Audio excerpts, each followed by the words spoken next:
Hey guys, greetings and salutations. I'm always like shocked and surprised when it's actually working. So my apologies for being a little slow to the take there for a moment. Trying to wake up and it's been a trying few days. I'm gonna ramble for a minute just to tell you what's going on here. Um the video if you saw last night's post, okay, so I was perusing the ancient text website again just so we could chat about something, and I am pulling up a page. So give me a moment. Um, I have to show you something from what we were looking at yesterday because it lines up with a message that I received very strong very early on. And I don't say things like God saith or thus saith God unless it's something that's actually been in the Bible. Um, but it shows me things and gives me insights into things. And, when I'm in prayer, he answers things for me. And so I want to talk to you about that as well. Hi, all the world's a stage. It sure is. And honestly, I just want to get off. I feel like it's one of those spinning stages like you see at the theater sometimes. When I went to see Les Miserables, that's what they did. And that's what it feels like. It feels like a merry-go-round. And honestly, at this point, I just want to get off of there.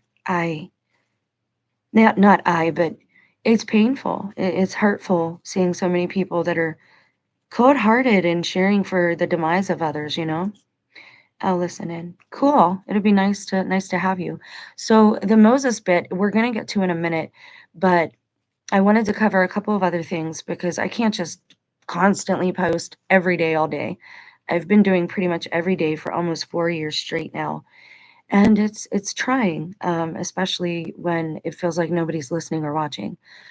But I keep on because like the movie Field of Dreams, which was one of my dad's favorites and it's tied up in the Mandela effect, everything that has to do with that stuff is so personal to me. It's off the chain. Like, and I'm not trying to be narcissistic.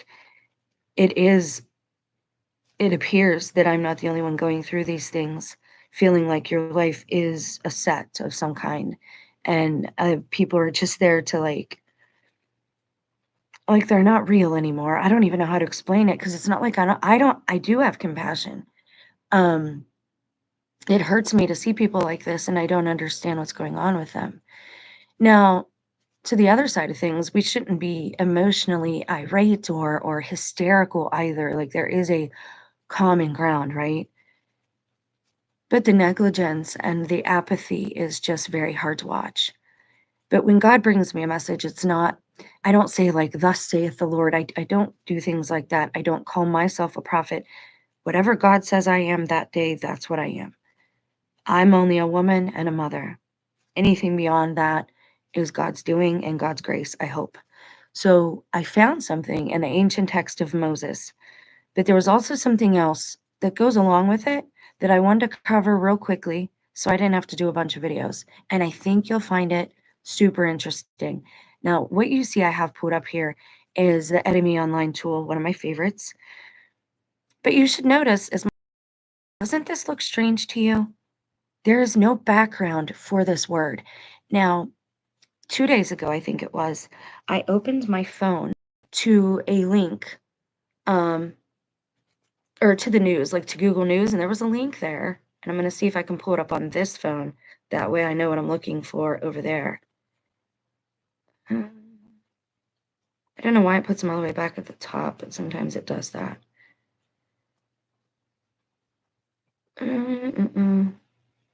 So it was under the Google News, and it was April 20th is Earth Day, 420, and Hitler's birthday, and now Easter. Yes, and that's huge too, and I'm gonna touch on that. Just give me a second to gather myself. I apologize. You'll say, "Well, you should have done this prior to, Jen," and I would agree, but I don't like to give our invisible monitors any, the demonic, the angelic, whatever you call the lower level frequencied entities that we quite obviously and scientifically provable share this space with now. I don't like to give them too much of a advance notice on my movements or my plans. I can't find it, but I'm sure it'll come up. So, ichor is an ethereal fluid that serves for blood in the veins of gods. What I found fascinating about this is it was under the Google News when I opened up the other day just to check headlines or something. I like to see what they're focused on for this reason right here. Why, oh, why are we? Everything's going back to the Greek, going back to the Roman. And I didn't know this, but I guess that Heil Hitler sign, the thing that they're saying Musk did, that's what it looked like to me, and I'm a human being with eyes and ears and 5 senses, so I'm allowed to have an opinion. My disclaimers are in the description box as always. Elon Musk hates me. All of the Five Guys despise me. They would say it's because I hurt my husband, but that's not true because I was only used as a womb. I was used to have children. Otherwise, the day my son turned 18, they would not have started seriously abusing me, gaslighting me, and making it so that I did fall. And I'll get into that a little bit only as it relates to this topic. Um, but Musk and their but these guys, right? Musk, Trump, and the ones behind them controlling things. They are the ancient gods of Babylon, of Sumeria, of Rome, Greece, Egypt, which I believe is America. I don't think America's in the Bible because I think America or the USA is a big gaslighting psyop against people of the 12 tribes so that we don't know where we're at. And I know that sounds wild, but On the World's a Stage says, not many people know this. All good. I like listening to what you're talking, and you have a nice voice too. Thank you. It is, I would say that's my gift, is the actual sound and timbre of my voice. Because sometimes just by raising my voice, it gets the demons away from me. Because I'm not a violent person. I have no desire. It makes me sick to see physical violence, and that's why knowing what's coming for me, I don't know, like whenever Easter comes around and it gets stronger every year, I always feel like I'm the one who's like going through it and about to be sacrificed. And I don't know why. I'm not saying I'm Christ. I'm not saying I'm like him. Um, It's just he's my best friend these days. There's no one else other than Samson, my dog. And I know to most people, the way I talk sounds crazy, but we have to stop that too. That is all perspective. Someone can look crazy to you on the outside because they're freaking out in the middle of the street at somebody, but you didn't see for 6 months that that person they're freaking out on was hiding their keys, putting things in their products to make them not to kill them, but to maybe to make them itchy or moody or grumpy, um, taking advantage of you, hypnotizing you. And I know these are far out there. These are all outside of normal people's frameworks. But when I tell you that's what we're dealing with, that is why you're seeing this influx of media saturation. Samson is snoring beside me. I apologize. Um, That's why we're seeing this media influx of Greek and Roman and just and the cheering. Send them to El Salvador. Like how does that make sense that if you're going to deport somebody because okay, first of all, they should be here illegally and they should have committed a crime for that to happen because the process to become a citizen, like back in the day, you used to actually have to go to classes and take tests to become a citizen. Now, again, I still think it's a psyop, America itself. Um, but that doesn't mean that they're not going to play it out for most people who don't know that. Why would you send somebody to El Salvador? That's not where he's from, as far as I understand it. Why are you, and you want to send American citizens that maybe are allegedly naturalized citizens, people born here, like most of us don't have generations that go, we don't have roots that go back 2 generations in America. I don't on either side. What I know, that's why I can't find anybody because everybody's on a different system than me. Okay, so Ichor. This came up in my newsfeed, so we're going to look at it briefly, just real quick here. I'm going to share a different tab now. Now, here's the thing, the enemy, it gives you no background for this word. All it says, it's an ethereal fluid that serves for blood in the veins of the gods. From about this time of the 1630s, they have records of it being used from French Ichor or modern Latin Ichor. Remember Icarus? He flew too close to the sun. He was the Greek god that thought too much of himself. From Greek Ichor, a word of unknown origin, possibly from a non-Indo-European language related, Icarus.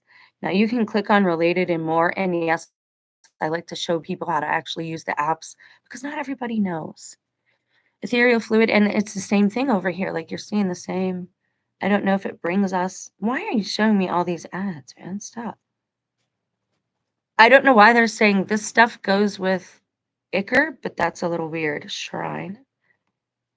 Okay, that's weird. We're gonna get out of here. And I'm gonna go over here and I'm gonna share this tab instead. All right, so now we're just gonna briefly see if anyone else has any more information on this because I have a question to ask you. We are one of the first channels, my first channel, Brie and Jen. Um, we were one of the first channels to have, hold please, I'm also typing, I'm double tasking. Yes, there we go. Sorry. Okay, we were one of the first channels to really dive into what I'm going to propose to you. Now, they're saying that it's gold. They're saying that they bleed gold. Couple things about this. The first thing is Ormus. I talked about this on the original channel, and Ormus and the other topic that I'm going to mention in a moment are two topics that I go back to constantly. Because as time passes, you want to see if any more information is opened up. You want to try different search engines. Maybe you see it used in a different way. So you want to try something different, a different search. So you go back to topics, right, to see if there's any updates, basically, I guess is what I'm getting at. I have two theories here. The first theory has to do with Ormus. Now, they tell us that the gods came down here, the Anunnaki made us to mine gold, or our original golem cousins, the ones literally made of mud with the name in their foreheads. I think they're golems. I forget what the Jewish people call them. It's shameful. It's like it's making a slave out of mud. It still appears to be sentient though, so I don't know how I feel about all that stuff. I consider it witchcraft. I wouldn't do anything like that because I don't think anything good is going to come of it. God can't do any like God can do something with it, but I sure can't. So my theory is they whether they use us to mine gold or not, I know for a fact that they consume it. It's called Ormus and it's white gold. And it's a fringe topic because there are people that say it's a woo woo thing, that it doesn't exist. And there is a guy who built his whole career off of mining and selling this white powdered gold. They call it white gold. So I think they eat it. That's why they need all the gold is because they consume it. But not all of them. Here's the thing. You know how let me go see if you're commenting over here because I want to interact with y'all or whoever's here. Um, I'm wondering if like the good guys, the angelics, the angels actually have the golden stuff in their veins or the goodish ones, maybe, I don't know. And then the other ones have the black goo. And I've also used in relation to black goo as being the blood of the earth. It is the oil that we put in the earth. I believe it's a sentient being, and I know people are gonna be weird about it. That's why I don't drive. Um, I don't judge anyone else who does. Like I'm not, and I know that in these times I'm a dinosaur basically, and I'm not even that old, but my way of thinking can be considered archaic, but I don't think it's archaic in a bad way. Certain traditions need changed because just because something's always been that way doesn't make it right. However, the truth should always remain and be the truth. So that's what we should strive to seek and find and be built of and build our foundation of. So that's my theory on this. But why are they going back to all of these things? Why do they keep, well, because they are them. And all they do is change their name. They change the name of the land mass. It's very possible people get up and go in planes and they just go around in a circle because America's one giant landmass that's just, separated by some of these seas. I haven't figured it out yet, but I know there's a deception there because so many people are just not allowed to fly. I've always been discouraged from driving myself like that, having that freedom. And I've always been discouraged from, everybody yells at me for not having a license, but nobody will help me get one. I've never known anyone that just showed up at the bureau and said, "Give me a license," and they gave it to him, except for the father of my children. That actually happened. I married the Antichrist. Like, I don't know what else to say to you to make you understand that. And it's not somebody that everybody knows. Like, it just doesn't work that way. It will be somebody everybody knows, but all these beings, they hide behind other beings. It's like unwrapping an onion, just like in the movie Shrek. Like, there's so much truth in these movies that it is wild. Yeah, there goes my one viewer. I don't care. So Ichor in Greek mythology is the ethereal fluid. It is the blood of the gods. Now, we're quickly, just because they put this in my face in my news thing, we're gonna this out and see what it is. And then I'm going to go to a quick movie review, and then that movie review, which is quick, will lead to Moses's Last Testament, which has his prophecies in it. There's also there's a lot of really cool tidbits in here. So I do hope people hang out, but you can't get mad at me for sharing the personal bits of my testimony because that's why I do this. I have to be obedient. I have to include those parts so you understand what time it is. You can get as mad at me as you want.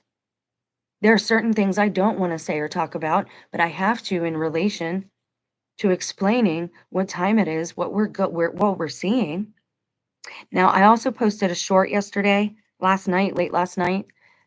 I'm going to point to that when we get to Moses. That's where that comes in. Okay, so Ichor, it's used in Iliad. Blood flowed, but immortal Ichor, pure, such as the blessed inhabitants of heaven. So maybe they really do consume gold, and that is what their veins have in it. They may bleed nectarious, for the gods eat not man's food, nor slake as he with sable wine. Their thirst thence bloodless, and from death exempt. So he's saying they're exempt from death. Okay. We are not to understand that the poet ascribes the immortality of the gods to their abstinence from the food and drink and food of man, for most animals partake of neither, but the expression is elliptic and requires to be supplied. Thus, they drink not wine but nectar, eat not the food of mortals but ambrosia. Hence it is that they are bloodless and exempt from death, because life is in the blood. And if you're not alive, you can't die. But then what are you? Something in between? Eternal life. Hmm. I have a theory about this death thing, guys, and everything that we look at just makes that come through stronger and stronger. So it says in ancient Crete, tradition told of Talos, a giant man of bronze. Huh, interesting. When Cretan mythology was appropriated by the Greeks, they imagined him more like Colossus of Rhodes. And see, there's the thing that it's not appropriated. I think they are them. That's why people say, what happened to the Aztecs and the Mayans? They became a different people. He possessed a single vein running with ichor that was stoppered by a nail in his back. Talos guarded Europa on Crete and threw boulders at intruders until the Argonauts came after the acquisition of the Golden Fleece, and the sorceress Medea took out the nail, releasing the ichor, killing him. It, a magical herb, first appeared in a plant that sprang from the blood-like ichor of Prometheus in his torment, which the flesh-eating eagle had dropped on the spurs of Caucasus. So Prometheus, then, the one who allegedly planted the seed of man with his own undoing, and his blood was black goo. If you watch the movie, that's how they That's how they do that. And here's the thing, we eat far too much. Far too much. This isn't medical advice. It has nothing to do with medical. Medical is where you go when you're sick. I'm not talking about that kind of sickness. Sin eats to death. What was the first sin? Eve ate. Something about what we're eating or the way we're eating is wrong, and it's bringing death to us. Things that you let in your body, that's why fornication is almost interchangeable with what you consume and put in your body. So we are definitely going to look more at this. Prometheus was a titan who made humans and stole fire from the gods and gave it to the mortals, and consequently was punished by Zeus for all eternity. Prometheus was chained to a rock for his sin, and his liver was eaten every day by an eagle. Oh, I have heard that. His liver would then regrow just to be eaten again repeatedly for all eternity. Prometheus bled Ichor, a golden blood-like substance that would cause a magical herb to sprout when it touched the ground. So which do we believe? Do we believe that it's golden or that it's black goo? They want us to think that we were made by the fallen angels. That's what Jonathan, what's his name, that alleged prophet? He's the only prophet I ever spoke out against on my channel, was him. I'm listening. I was watching you. You're short of your dogs wanting Taco Bell. Huh? They are funny. They are funny. Sammy snores like I don't know what, man. He's right beside me and sawing logs. I am sorry. Okay, so what do you think? Is it black goo or is it gold? Interesting though, isn't it? Okay, we're going to keep that in the back of our minds because again, we're building on what is coming. And basically, my channel has always been like TikTok. I put a bunch of different topics that you don't see that are related at first, but are related. And after a time, it really starts to become evident. And that's because I trust the intuition and where I totally believe the Holy Spirit is leading me. If it were a demon, as Paul said about a woman in the New Testament, then I would not be able to quit the vices and the sin like I have if I had a demon, and that is if I was divining. People keep trying to stop me by, oh, they want to make you scared. And that's it. They're using our faith against us. They want to make you scared. Like, don't do that, little girl, little boy. That's bad. You don't want to do that. You'll upset somebody. Like, my mom never cared unless it was convenient for her to care, if that makes sense. If you're raised by someone who's like that, like, you kind of get it. All right. So, moving on from the Ichor, because again, all this stuff is interrelated. We're going to remember that we have that over there. And I'm going to tell you about this movie quickly. I had never seen it. It's an older movie. I love this kid. I love everything he's in except for the movie The Walrus. I can't stand it. But there's a weird connection too with the Walrus and the Beatles and the Five Guys and the 5G and the fact that three of the Beatles are John, Paul, and Peter. Or no, not Peter. Two of them are John and Paul, like the apostles. So there's a lot of, I don't know if I can say the word, parallelism. There's a lot of things running parallel, and we're seeing a lot of patterns. That's what you see in the background. I think our reality does have patterns that are woven into it that run that don't need constant maintenance by God, the creator maker, or his whatever helps him, right? His angels, whatever you believe. The background of our reality runs on its own. And I actually think that's what number stations are. That's a topic I still really want to get into, but I don't know enough about it. And it's very hard to get different information about that topic. I am still looking though. But I think number stations, I don't think they're what they say they are. Um, I think there's something else, like I do with most things. And now I know how these men could have multiple families is because of how they're traveling. They've never traveled like us, at least not. Anyway, there's a lot being hidden from us. One of the biggest things I think that's being hidden is death. Follow me just for a minute. I need you to suspend your belief because I'm going to get into high strangeness for a moment, and that's going to lead us right to Moses. All right, so I think there's a deception about death, and I think there's a reason that people in the past attempt to self-delete on the camera. I think you remember there's a verse in the Bible that says, "Those who believe without sight are blessed," but some won't believe unless they see.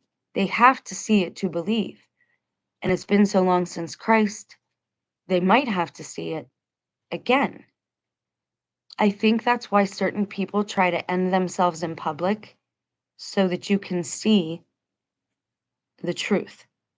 So if Christ died for us and he died for our sin, why are people still being born and dying? Why are our lives not longer? In the Bible, we were promised 120 years to live. 120 years. The verse goes something like this. God says, "I will not strive with man for all days. He will only have 120 years." That is how old Moses was when he died, and he was not unhealthy, he was not unwell. Everybody said he was still strong and still had his mind about him. What then is going on? I can't tell you the last time I was stuck behind a funeral procession, but I haven't been out because 'cause I'm tired of being gaslit by people. Um, and again, I've still never seen an event at the local funeral parlor. Never, never. I used to visit the, cemetery regularly and put flowers on graves because I can't do it for my own people, so I do it here in Ohio for people. Anyways, I think I've only seen one person being buried. My spouse, who I totally said was the AC, used to bury people. There and I know, you can stop listening, but I would urge you that if you're gonna judge something someone says, you at least need to hear them out, or you sound like the fool. I deal with that every day. This person does not hear everything I say, and he ends up sounding like a fool because he just didn't know all the facts, because they don't listen.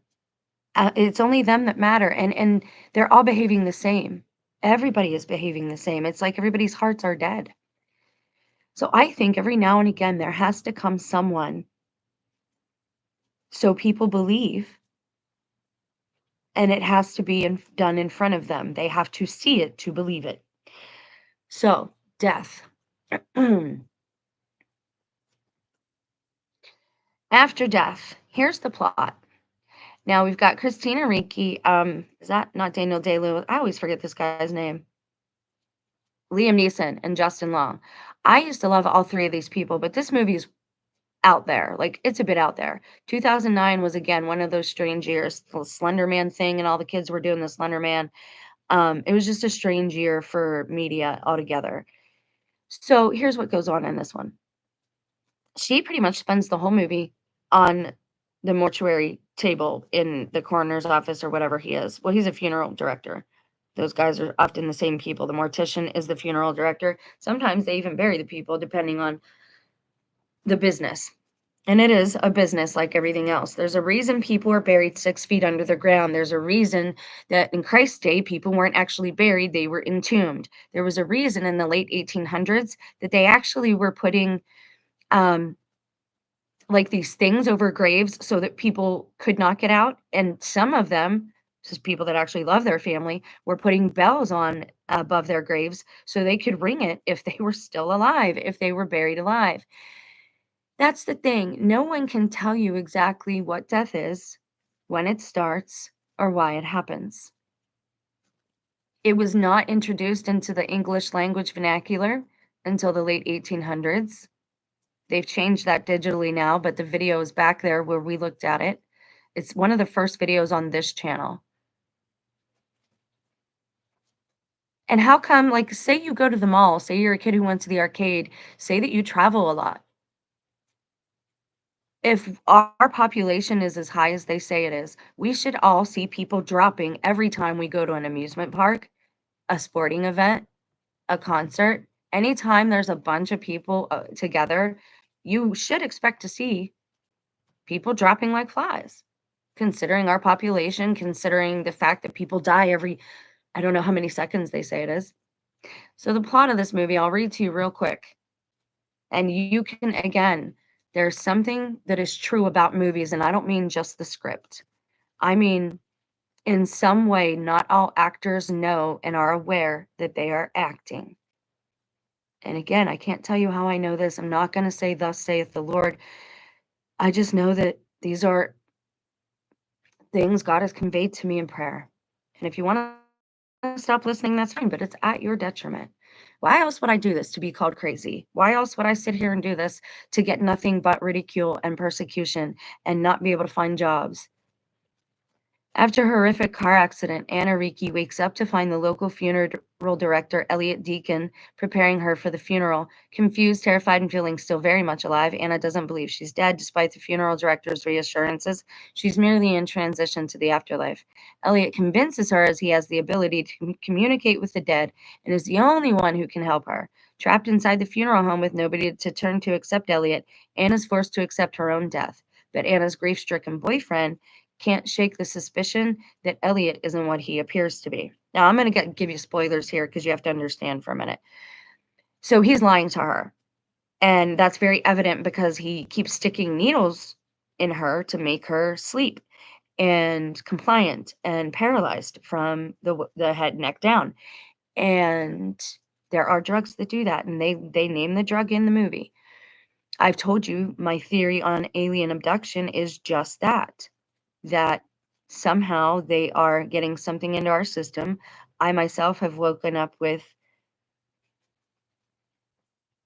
there's no other way to, I mean, it's a needle mark on my neck and once in my hand, having a very, very vivid dream that somebody was questioning me and talking to me while all this was going on. And I talk about that in my very first featured testimony video on this channel, about the dreams that I don't believe were dreams. They're also in the encounter videos. I do this again to help you. It's not about my story. Like, my life does not matter at this point. I've given up on trying to have a secular life. I can't get a job, can't keep a job, can't support myself. Maybe if I move, I'll be able to, but with the way everything's computerized, these people legitimately hate me. And I would understand if it was because I did something. But that's not the reason. It's because I know all their secrets. And again, it has everything to do with the stuff you're seeing in the public now, only I didn't know it then. I didn't know. And now I'm trying to do my best to make things right and to speak on the things that I do know about and the things that I was told and exposed to. Told about and exposed to. Oh, where did that go, guys? Okay, I have to have my phone so I can search if I need to again. So he's jabbing her with this thing, and in the end, you find out that Liam Neeson has done this to a lot of people. He's buried his town alive. He does not like people. He says we are disgusting. We shouldn't breathe. We go out there and do our little things every day, and none of it matters. Our lives don't matter. They're not fulfilling. And he's living the same type of life, so he really has no right to judge. But he is the Lucifer of the story, in essence. Um, and he's training a young man who, for some reason, I don't know, his mother like neglects him, but I also saw the young man, he takes pictures of these people once they're in the coffin. I saw a picture of the young boy in one of the coffins. um it's like, because you tell people that somebody is dead and gone, they just no longer see them anymore even though they're right there. um because they've lied. It's like the lie works that good. You're not looking for someone, so you don't expect to see them ever again. So if you do, it doesn't register. Regardless, there's a few things that go unexplained, but he is raising up another young man to do these same things, or teaching him. He's apprenticing him. And at the end, the young man takes a chick and he puts it in a box and he puts it in the ground and he says, "It's better this way. You'll just go to sleep." There is a deception about death. And I know, again, people stop listening. You should understand, especially as Christ followers, that when you have that urge to have like a powerful knee-jerk emotional reaction, it's because something is being hit on that's true. We're being lied to about a lot here, or at least I am. Shame on all of us, really. And I'm going to pull this Moses thing up. And while I do, I'm going to talk about my testimony because it has everything to do with things that possibly are coming for you. That's why I do this. I don't do it because I want people to hate me. Trust me, this is not what I want in my life right now. Let's see if I can bring it right up. Oh, it did. Let me see if it. I'm always excited when things work as they're supposed to. All right, here we go. Now, continuing in that vein, you see right here, 120th year of his life, right? Right now I'm going to Google real quick because I don't want the internet connection to die because I decided to use more than one window. So I'm going to Google 120 years in Bible verse. And I'm going to bring up the verse that says it because I don't have the I don't have the books memorized, but I know the verses. So Genesis 6:3, right before the flood, it says, "My spirit will not contend with humans forever because they are mortal. Their days will be 120 years." So God guarantees each one of us 120 years. He guarantees it right there. If you believe the Bible, I don't know if I should pull it up to show you, because sometimes when you read it yourself, it's a gift. It's a blessing. It does something. The word really is alive. I don't know how else to explain it. So hold, because I don't want to be accused of not loving my fellow man. The best thing I can do is share things like this with you. Genesis 6:3. Thank you for your patience and thank you for being here. This is very hard on me. I am just a human being. And she's talking truth again. Get her off of there. Oh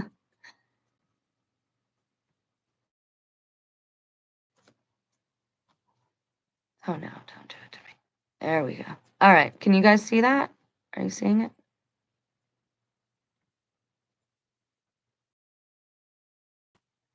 Come on, what are you doing?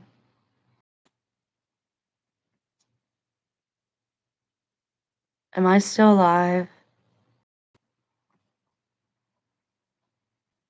All right, I'm going to stop sharing this tab for a minute and then I'm going to reopen it and see if that works for me.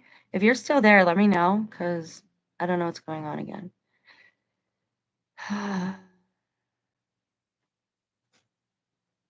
Okay, Genesis 3, right here. Remember this for what we're about to read.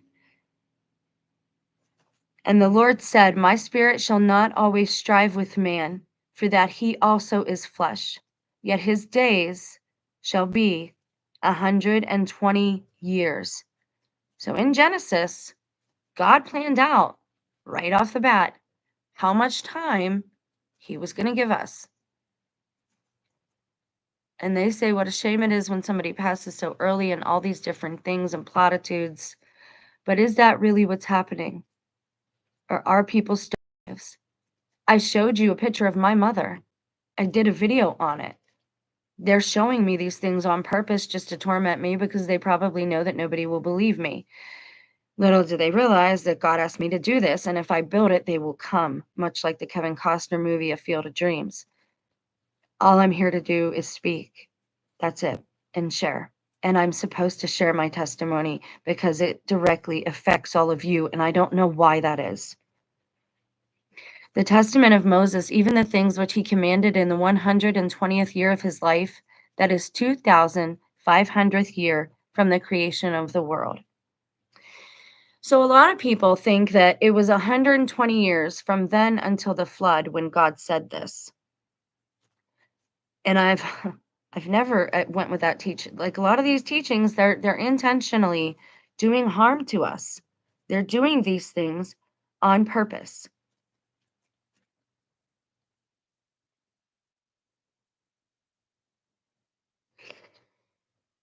The testament of Moses, even the things, okay, so 20 years. Okay, now it says, but according to Oriental reckoning, the 2,700th and the 400th after the departure from Phoenicia. Now, I gotta say, like, it's not like I'm not like you guys. My flesh wants to worship these beings too. Like the architecture, the beauty, and the grace at least how the art puts it forth, and that's the problem, is when they enter our lives, because we're not on the same frequency, it greatly disrupts our lives. And I know this because I've had the supernatural in my life since almost the beginning. By design, my mother wanted it that way, I assume. Now it says, when the people had gone forth after the exodus that was made by Moses to Ammon beyond Jordan, in the prophecy that was made by Moses in the book Deuteronomy, and this is the prophecy. And he called to him Joshua the son of Nun, a man approved of the Lord, that he might be the minister of the people in the tabernacle of the testimony with all its holy things, and that he might bring the people into the land given to their fathers, that it should be given to them according to the covenant and the oath, which he spoke. Wait, it's hard when it's small like this. Hold on. Which he spoke in the tabernacle to give it by Joshua, saying to Joshua these words: Be strong and of a good courage, so as to do with thy might all that has been commanded, that you may be blameless unto God. So says the Lord of the world, for he has created the world on behalf of his people. But before the foundation of the world, that I should be the mediator of his covenant. And now I declare unto you that the time of the years of my life is fulfilled. Okay, so was he talking only to Moses in Genesis 6:3? I'm telling you, that's what the verse means. It means that life should be 120 years. Okay, and he says man, not just Moses. So somehow, some way, many years are being stolen from us.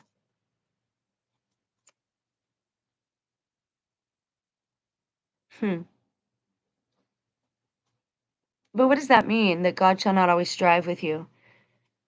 Moses knew then it was time for him to go, or he would be demonized. Like, I don't, or he wouldn't be anointed anymore, maybe. What do you guys think of that? If there's anyone here, if you're watching the replay, by all means, please do comment. I'm gonna make sure that this is still running because I have a bad feeling again. I hope it's not that way, but I can hope all I want. That doesn't make it a fact or a reality. Okay, it says it's still running. Thus far. All right, so I don't know if that means 120 years just for him or for all men, but I think it's all of us. Okay, so he's basically passing down the torch to Joshua because Joshua is going to be led into the promised land. Moses is not allowed into the gates. Why is Moses not allowed through the gates? Is it because it's the 120 years is over and God is not with him anymore? Is that why? And again, I'm just asking. I don't know the answer. When God gives me a message, I tell you, but he doesn't always give me the why of the message. And I am definitely on like a need to know basis. Whoa. I was checking to make sure it was playing because of how many problems we've had. So, he's basically telling him to stay strong, to stay faithful, so that the Gentiles might be convicted. Now he goes on to prophesy. So let's get serious here for a minute. It says, So says the Lord of the world, for he has created the world on behalf of his people, but he was not pleased to manifest this purpose of creation from the foundation of the world, in order that the Gentiles might thereby be convicted. Hold on, I missed a blameless. There it is. Be strong and of good courage, so as to do with thy might all that has been commanded you, and you can be blameless unto God. So says the Lord of the world, for he has created the world on behalf of his people, but he was not pleased to manifest this purpose of creation from the foundation of the world, in order that the Gentiles might thereby be convicted, yea, to their own humiliation, might by their arguments convict one another. Accordingly, he designed and devised me. That's a strange way to talk about yourself, isn't it? That's almost what I would expect like a synthetic human to say. That's weird. And again, I don't my mind has kind of been on animatronics lately too. There's something going on there with that. Some horror story that I don't really want to know about, but I'm going to have to look into it because it's all about Disney. And Disney has a big effect on what you're seeing now. Have you not wondered why so many adults seem obsessed with a children's group and place? Even my mother-in-law fell into that. That's around the time she started but I don't know if people just got sick of hiding who they were. They wanted to move on to their next life, and I wasn't willing to die, so they're all doing it anyway. Great, that's fine. Let me move on too. Shouldn't be a problem, right? And I don't consent to any of my time being taken from me or stolen from me because they're doing that too. They're wicked. We're dealing with wickedness, and I have such a problem with it sometimes, but I have to trust in God. So accordingly, he designed and devised me, Moses is talking, and he prepared me before the foundation of the world that I should be the mediator of his covenant. And remember, Christ isn't here yet. And now I declare unto you that the time of the years of my life is fulfilled, and I am passing away to sleep with my fathers, even in the presence of all the people. And receive this writing, that you may know how to preserve the books which I shall deliver unto you. And you shall set these in order and anoint them with oil of cedar and put them away in earthen vessels in the place which he made from the beginning of the creation of the world, that his name should be called upon until the day. This is where we're at. I'm sorry, little girl. I'm not going to. Hey, it's mommy. I'm not going to sit on you. I'm cuddling you. I apologize. It's like a pressure cooker, and they have it like that on purpose, but I have no desire to do any physical harm to anybody, nor mental harm. If the truth hurts you, though, coming from my voice, I don't know what to say to you about that. Get some earplugs, maybe. That won't help, but you could try. So it says, until the day of repentance and the visitation wherewith the Lord will visit them in the consummation of the end of days. So here's where we get into Moses's. Now, what I did, I was searching for Moses about the fight between Satan and Archangel Michael over the body of Moses. There was a reason they were, because again, the body matters, guys. And that's a pun in case no one ever got it. The body matters. Get it? Because it's made of matter. God, I'm so corny. I'm so like, I know what people will say, but when God takes you back to being innocent like a child, it's a good thing. It's nothing to mock other people for. It's just not. So the day of repentance, now he's going to get into his prophecy, and this is where you'll see that short that I posted relates to this. The short that I posted last night. And now they show, and I'll link this video to that and that one to this, just so you can see, because it's a video from 2021 and a message that I had been getting since like 2018, because they're awake and some of us can hear them. So it says, and now they shall go by means of you into the land which he determined and promised to their fathers. Right? So they're going into the promised land. Moses doesn't get to go. Man, I don't like that at all. Maybe he doesn't get to go because he's translated upward. Maybe he didn't actually hide the body of Moses. Maybe he translated him up and has allowed him to ascend. In the which you shall bless and give to them individually and confirm unto them their inheritance in me and establish for them the kingdom. So he's telling Joshua, this is all the things you're going to go do. And and remember, this is still Old Testament, so we got to get through a little bit there, but it's not very long. The local magistrates, according to the good pleasure of their Lord in judgment and righteousness, and 5 years after they enter into the land, that hereafter they shall be ruled by chiefs and kings for 18 years. So Moses is very specific in his timing of all this. But the 10 tribes shall establish kingdoms for themselves. Now, here's where we get to the nitty gritty. The 2 lost tribes, they're calling those 2 the only 2 holy tribes. The rest are fallen away. Why is that? And why would they be lost? Maybe God has set them aside. Holy means separate from. I cannot imagine anyone being holy in this day and age living inside of the system like we do. The only way to be holy is to go live in the wilderness. And I know religious people don't want to hear this. It's not holy to sit on top of a hill and speak down to people as if you're not on the same level as them. It's not holy. Now, if you go and set yourself apart and you kind of disappear into the background and you're not having rings and jewelry and opulence everywhere people look, but I'm going to try and show respect because something no one has ever put together, I don't think that I have heard, is there are 7 continents. Not only are there 7 continents, but there are 7 churches, and above all the churches, all 7 have their own angel. So when Paul is writing his epistles to the churches, he should be a little more respectful because there are angels over each one of these churches. And yet, only 2 tribes have remained holy. So we'll look at that real quickly. Um, And the 10 tribes shall mourn on hearing the reproaches of the 2 tribes, because the 2 that stayed holy. And they shall say, what have we done unto you, brethren? Has not this tribulation come on all the house of Israel? And all the tribes shall mourn, crying unto heavens, and saying, God of Abraham, God of Isaac, and God of Jacob, remember thy covenant which you made with them, and the oath which you did swear unto them by yourself, that their seed should never fall from the land which you've given them. Then they shall remember me, saying in that day, tribe unto tribe, and each man unto his neighbor.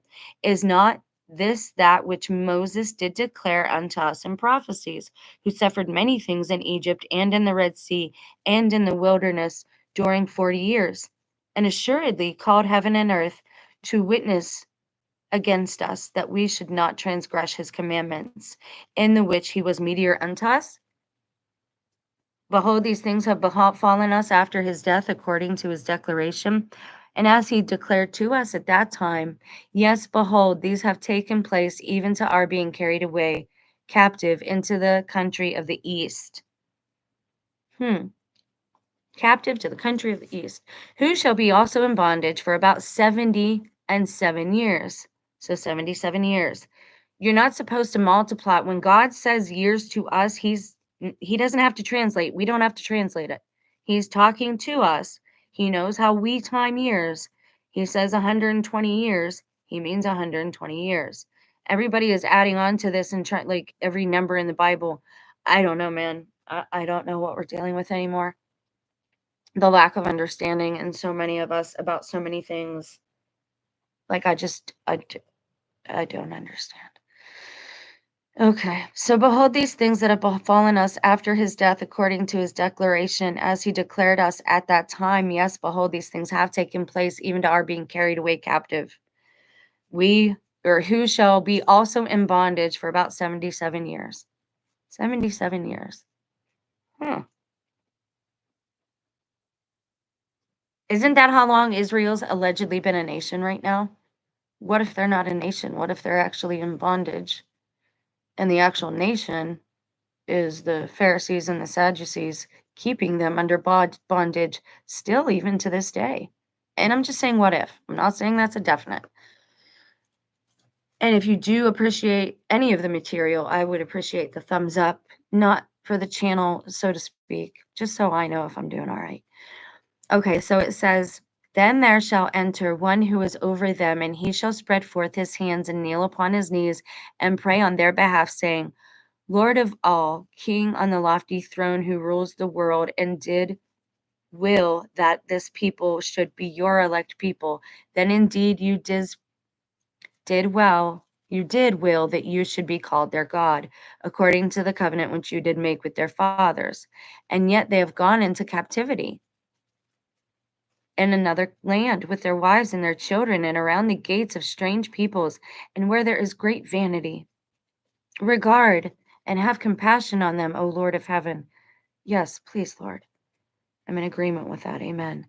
Then God will remember them on account of the covenant which he made with their fathers, and he will manifest his compassion in those times also. And he will put it into the mind of a king to have compassion on them, and he shall send them off to their land and country.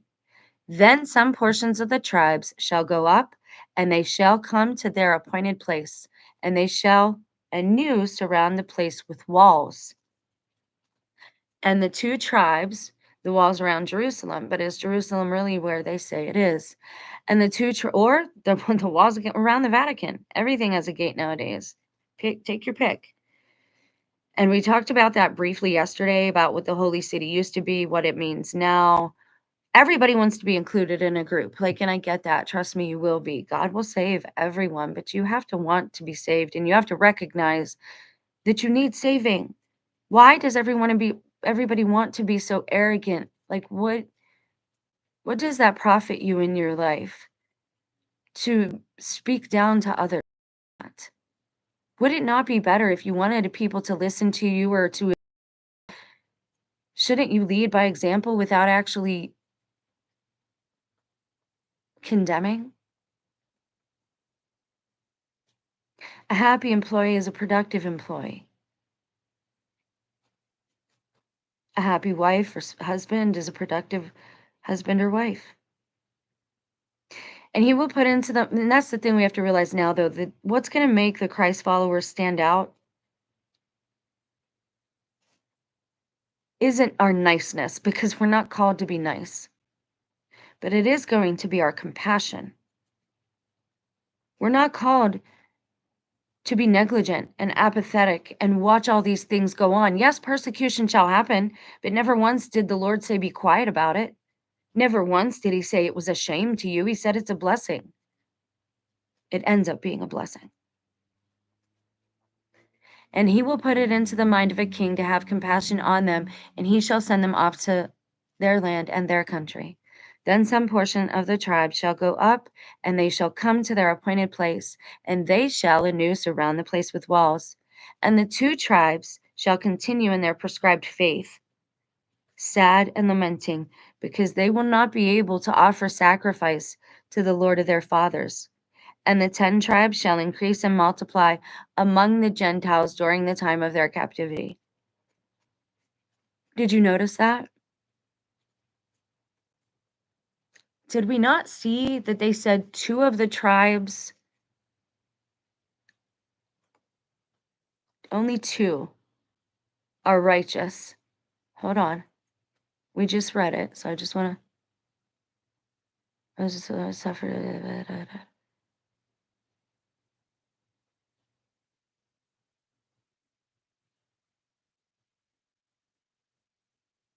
Okay, and they get into all that. And they shall offer sacrifice throughout 20 years. And 7, they shall entrench the walls, and I will protect 9. But 4 shall transgress the covenant of the Lord, and profane the oath which the Lord made with them. And they shall sacrifice their sons to strange gods. And they shall sacrifice their sons. Do you know what that means? I'm going to tell you right now, because I already know. Sacrifice their sons. Why is it specifying just sons and not daughters? Because appropriately, it's only men that go off to war. Strange gods. It's because it's the military. You're sacrificing your sons. Our sons go off to war. That's what you're doing. When you think you have like a great military line and a great military family, and we're so upright. That's one of the most double-minded professions I can see, and I don't think it's their fault. You join because you want to help your country. I absolutely understand that, and I admire that. But the manners that it's almost like people think that politeness and manners will make up for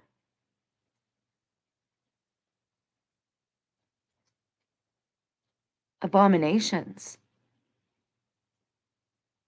Good manners and politeness do not replace truth. They don't.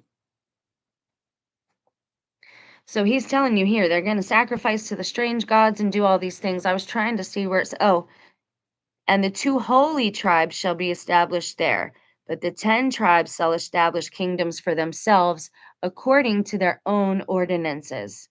And they shall offer sacrifices throughout 20 years and 7 entrenched walls. And in the house of the Lord they shall work in piety and engrave every form of beast, even many abominations. And in the house of the Lord, in the temples, they shall work in piety and engrave every form of beast.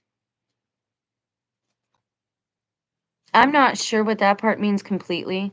I have my suspicions. It has to do with a certain type of architecture, but we'll touch on that later because Tartarus comes up here too, I believe. If this is the right one, because there's a few different ways you can go in finding the Testament of Moses. And in those days, a king from the east shall come against them. So only two tribes have remained holy, and holy means set apart. Everyone else has transgressed. Okay. It says, remember the covenant that you made with them. And is it not which the prophecies that Moses did declare to us? And it tells you right here that they shall be carried away and kept captive in the east for about 77 years. Only 2 out of 12 remained holy. Then there shall enter one who is over them, and he shall spread forth his hands, and kneel upon his knees, and pray on their behalf, saying, Lord of all, King of the lofty throne who rules the world, and did will that this people should be your elect people, then indeed you did will you should be called their God, according to the covenant which you did make. Now again, I understand he's saying the same thing there, but this is a different line, so let's pay attention because he gets into a different part of the prophecy. He's talking about the end days, kings and leaders, and the who will be over the two holy tribes and the other tribes. It's ironic that Moses is calling them holy tribes, and right now we're told that they are lost tribes. I bet you they don't use computers, and if they do, they wouldn't get airtime anyway. And yet they have gone into captivity in another land with their wives and their children, and around the gates of strange people, and where there is great vanity. Regard and have compassion on them, O Lord of heaven. Then God will remember them on account of the covenant he made with their fathers. He will manifest his compassion in those times also, in the end times. And he will put it into the mind of a king to have compassion on them, and he shall send them off to their land and country. Then some portions of the tribe shall go up, and they shall come to their appointed place, and they shall anew surround the place with walls, and the two tribes shall continue in their prescribed faith. Sam, sad and lamenting, because they will not be able to offer sacrifices to the Lord of their fathers. Will you stop? What is wrong with you? Go get a drink, you lunatic. Okay, so the Gentiles are under captivity, and he's telling you the 10 tribes shall increase and multiply among the Gentiles. That's why they're no longer holy and set apart, because they're mixing. And we're not supposed to do that. At least not then we weren't. There are certain laws that are moral laws and certain that are societal. Societal laws are just man's laws. Not everything in the Bible, guys, is from God. Like, I don't know how many times we need to say that. Like, oh, it's all God's word. Some of that is in there because that's the laws that man made for that society at that time. Well, God never changes. No, he doesn't. That's why his laws don't change. Don't kill and do all things with love. Those are the two laws God left us with.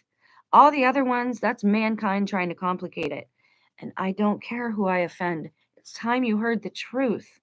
Christ would be appalled if he came back today and saw things the way they are and saw that Peter got away with, and sorry, Peter, but your flaws seem to be very similar to Judas. Like, you really just were all about the glory and fighting some war. If you read between the lines of these conversations that they all had. But I've read the church letters and stuff too. You can't just say you don't believe in something or say it's foolishness and then not actually dive into the history, or say you love history, but the only part of history you love is World War II when people were annihilated. And if this is the little time of Satan we're in now, then that was tribulation. Hitler was the Antichrist, right? Like, there's nothing, I don't know else. Like, I don't know. Unless, again, they want us to think that that happened and they want us to be surprised if it happens again. Do not consent if you value your time here. But again, he who gives up his life shall find it. And when the times of chastisement draw nigh, now this is now. When you get to 5, we've went through, I think King David was the compassionate king, but this right here, this is right now. And when the times of chastisement draw nigh and vengeance arises, through the kings who share in their guilt and punish them, they themselves also shall be divided as to the truth. So basically, how I said yesterday, the rich end up eating each other. That's what we're seeing now happen a bit. The ends are starting to fray at the top. Wherefore it hath been said, they shall turn aside from righteousness and approach iniquity. They shall defile with pollutions the house of their worship. Huh. Defile with pollutions the house of their worship. I got to be very blunt here, and it's the church I was raised in, but I have to tell the truth. That makes me think of the Pope with Pachamama, the whatever it's called. Pachamama? I don't know, one of their little G gods. We like to deify, we like to worship. So oftentimes we deify regular human beings that are like ourselves. We shouldn't be doing that. No one human being is any better than any other human being, insofar as we all are given the same inalienable rights by our Creator to live, to breathe, to eat, and or procreate as we choose, but there will be set consequences if we do that out of order. So defile with pollutions the house of their worship. That makes me think of the whole thing with the Pachamama. And because they shall prostitute themselves with strange gods, right? That's exactly what that is. How many gifts does the Pope receive in a day? And I think the Vatican is underground, and I don't care who disagrees with. Actually, we're going to look at that today because I saw somebody mention that they thought Area 51 was underground. And again, I don't have TikTok, so I rely on you guys to share those videos. I saw her say that about Area 51, and I'm like, yes, finally, people are starting to think. They're not going to leave this stuff, the most valuable players of the earth, the kings that rule everything. They're not going to show you their real houses and give you actual tours of the celebrities' houses. Nobody lives in those houses, probably. Nobody. They're sets. Or they're like those buildings in New York that I showed you. Some buildings look like houses, but they hold other things. One day we're going to find the house that holds the very giant supercomputer that runs some of this place. And I don't doubt it at all. Will I find it in time? Will I find it? Will you find it? I don't know, but I'm going to try, I think. Okay, so we know that they are worshiping strange gods and they're actually defiling the temple. They shall prostitute themselves with strange gods. Also, it's important to note that this could also be defile with pollutions the house of their worship. So he doesn't say temple there or my worship. This could also be speaking of the Mormons. Strange gods. Defile with pollutions the house of their worship with the little Masonic rites they do. Strange gods would be what? Nephilim, Anunnaki, Sumerians. I don't care what they are. They're not the creator God. Should we show respect for other beings that God makes? Absolutely. I agree. Area 51 and many are underground. Dude, I think that, like, why do you, when you go to like EWTN News, why are there thumbnails of behind the Pope's chair and what looks like a crack in the wall, a hole in the wall? It's so bizarre. Vatican for sure, and castles have underground and all. Yeah, I know that about the castles. That's why when Musk said, "Don't worry, I'm staying across the street from the White House," I'm like, okay, first of all, if y'all are actually staying there, you can go back and forth through the tunnels underneath. Like nobody lives in the White House either. That'd be too dangerous. You wouldn't want the president to live there. We'd never like that'd be dumb. That's just dumb. That's just not it's not good business. All right, let me get back to the task at hand. I apologize. If you could show a thumbs up, that'd be great, guys. But I am going to get to where this all connects to yesterday's video. Yesterday's short. It is a re-upload from 2021, but it's also a re-upload. I had made that video before in talking format. But the point is, that's one of the most important messages to receive right now, and nobody's getting it. Nobody believes. And I don't want it to be true, but it is true. And the sooner you know it's true, the sooner you can protect yourselves and those around you. Okay, so pollutions of their house of worship, they shall prostitute themselves with strange gods, for they shall not follow the truth of God, but some shall pollute the altar with the very gifts which they offer to the Lord. Some shall pollute the altar. Gosh, that makes me think of mass, but which one?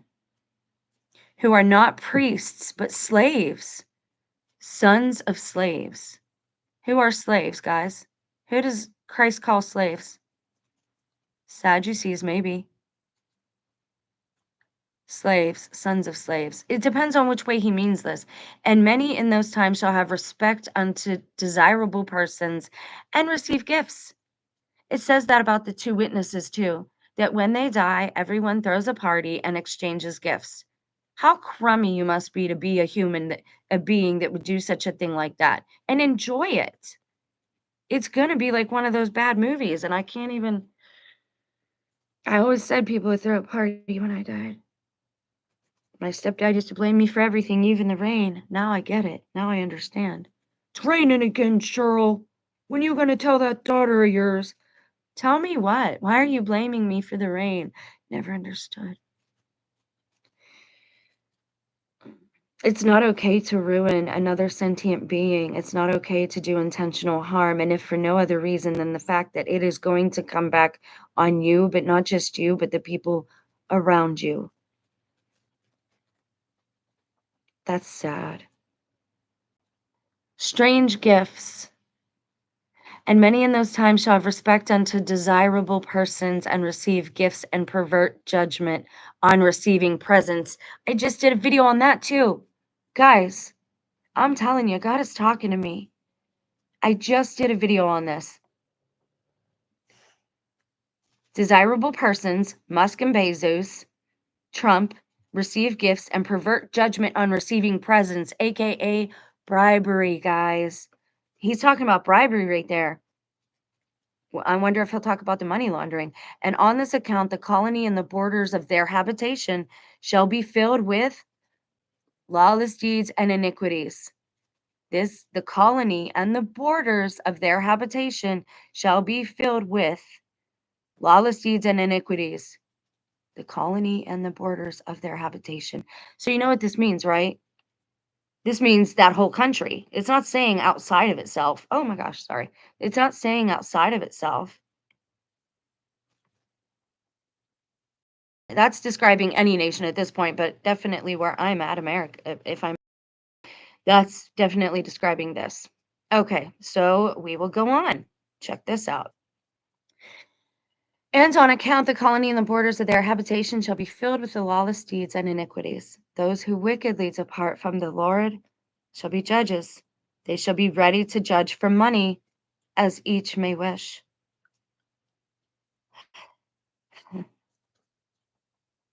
That is them betting, and that is them betting on things like how long it will take to make me cry. TI stuff, targeted individual, nasty demonic, and people tell you it's not a fight with the flesh. No, these beings in this day, look what this is Moses talking. He said it first before I ever said it, and God gave it to both of us. Bribery, all of it, it's all right there. Now watch this. This is where it gets big. Then there shall be raised up into them. Why is this part gray like that? I'm sorry, I just want to. Is there a reason that those ones are highlighted? It's nothing I did. That's weird. Okay, so then there shall be raised up unto them kings bearing rule, and they shall call themselves priests of the Most High God. They shall assuredly work iniquity in the Holy of Holies. And an insolent king shall succeed them, who will not be free, who will not be of the race of the priests, a man bold and shameless, and he shall judge them as they shall deserve.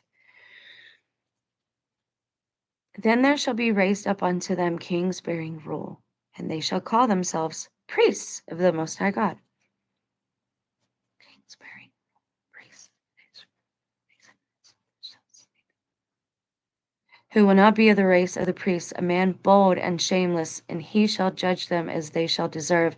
That might be judgment coming on the Catholic Church for the things that have, the abomination that have been worked by some. A lot are false accusations because that is what Satan does. It's his MO. He wants to divide, conquer, steal, destroy, kill. Okay? That's it. But From my own experience, I know that certain things unfortunately are true, and I struggle with them just like you do. I wonder, why does God allow this? Well, we have to have free will. And again, I'm not trying to disrespect children, but there's something else going on there too that I'm not fully understanding. Because instead of the children growing and having more compassion for other people, they end up worse than the one who damaged them. And I don't understand that. There really might be something to the theory that if that happens, a demon takes the place of the spirit of the child. I prefer to think God rescues the child. We've read plenty of texts saying similar things about children who die earlier in the womb. So why wouldn't he show mercy to such an abomination as that? But then that person is stuck with that demon, and that person becomes, in essence, the demon's B word. So, okay, so that could be talking about Trump and the Pope. It says he's shameless, but he shall judge them as they deserve, and he shall cut off their chief men with the sword. Now, here's where I want you to pay attention. There's a prophecy about a pope that is martyred. And I told you how much my father-in-law resembled the pope. And you know, as well as I do, that that's not the same guy. They've had like either 3 different iterations now, or they're using AI and messing up the body weight, because one day he's skinny, then he's fat. I don't know if AI is running it or if children are running it, but anyone who pays attention and is consistent with reading the news should be able to say there's been a extreme decline in people's intelligence, and or we are being run by insolent children. That's all I can relate it to. I'm a mother, and I see these behaviors in children, and immature, very immature men and women. And he shall cut off their chief men. Pay attention, because this is from the short that I uploaded yesterday. This is the word God gave me back in the day. And I will put a timestamp in the bottom of the video, so anyone that just wants to skip to it can. And he shall cut off their chief men with the sword, and he shall destroy them in secret places. There's a prophecy about a pope that is martyred. I think it already happened. I told you I think he's been deceased since the lockdown started. I don't think they would have been able to get away with the lockdowns if the queen and the pope were both still on this side of the veil.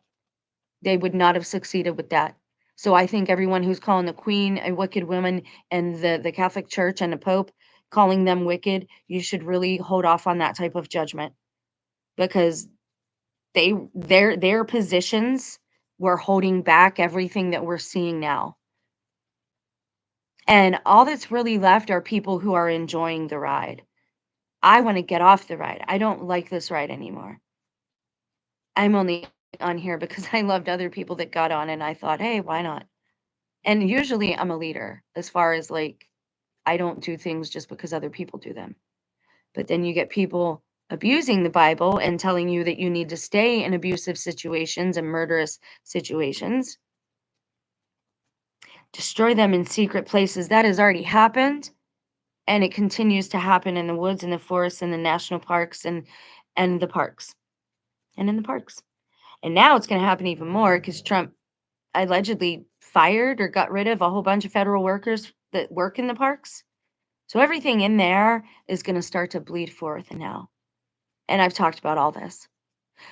Okay, so the secret places, that's what's happening. He has and when I told you I smelled burning flesh, and unfortunately I know what that smells like from my own experience, because I didn't like a tattoo that this Diablo gave me. It reminded me too much of what is said about the mark, and so I melted it off of my skin. So I know what burning skin smells like. Reminds me of the Twilight Zone episodes where children never grow up. Yeah, it's almost as if the sweet children were replaced with demons.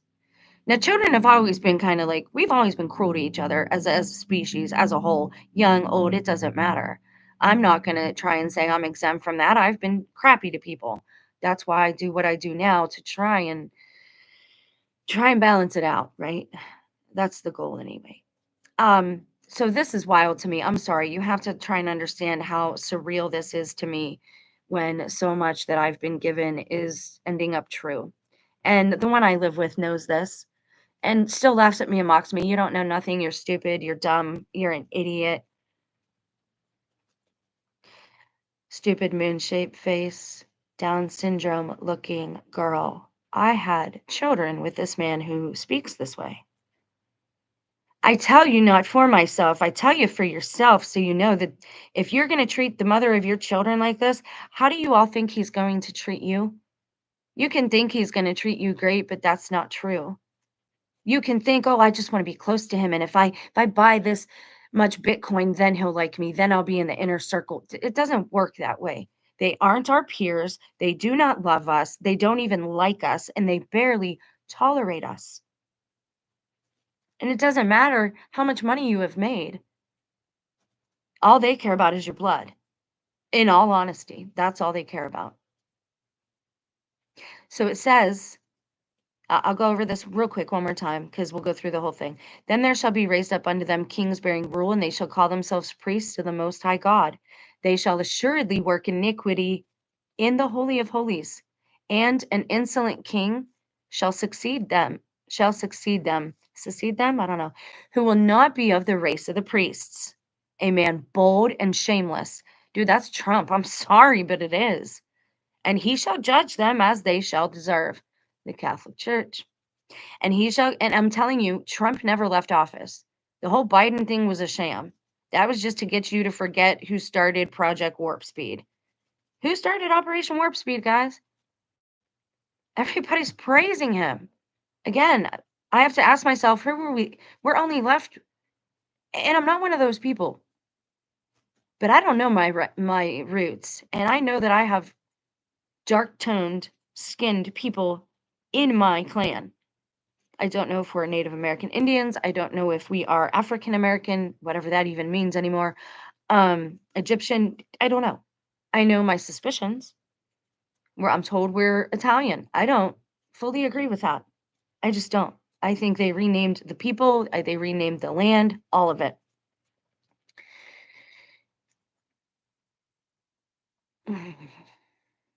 Certain things I'm trying to figure out how to explain to you, and I just don't know how to do it. You need to be observant. You need to pay attention to what's going on around you. This is going to sound really weird.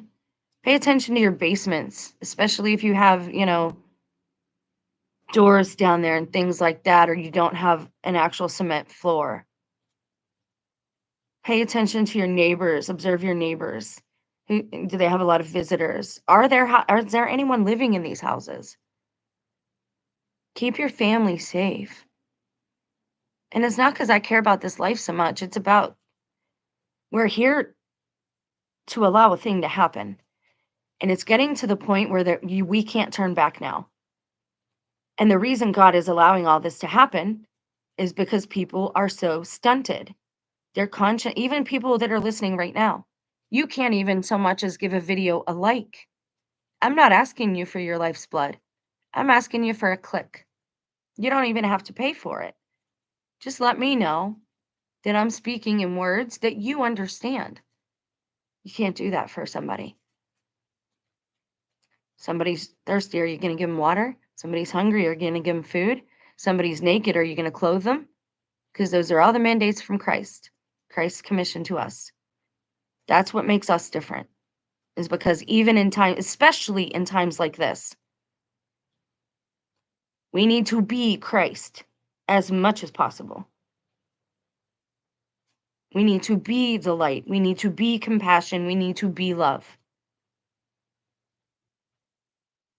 I'm telling you, I smelled, and it's only in the nighttime they start this burning thing. And it was ironic because a couple of weeks before that, they said they were closing down the recycling center. And that's where, they would burn things. A couple weeks later, I'm smelling the smell and I'm like, is that Burger King? And I go outside because I'm not eating animals still. And I'm like, what is that smell?